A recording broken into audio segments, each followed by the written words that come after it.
Let me show you how to display sensitive content on X or Twitter with these easy steps. Hey everyone, welcome back to another video. Today I will teach you how to display sensitive content on X or Twitter. So you can't actually unlock this feature in the app. You're going to want to go to a browser and then unlock the feature there. So it's a very simple tutorial actually, which we will directly head into. But first, you're going to want to subscribe and like to this video and comment for more help.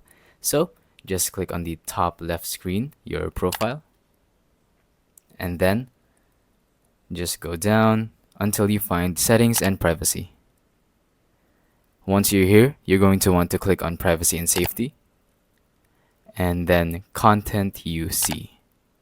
As you can see, display media that may contain sensitive content is turned on, so you're going to want that to be on. And now you will see sensitive content on X. It's that simple. I hope you enjoyed this video and I hope you found it helpful. If you did, please leave a like and subscribe and comment if you have any questions. Thank you and goodbye.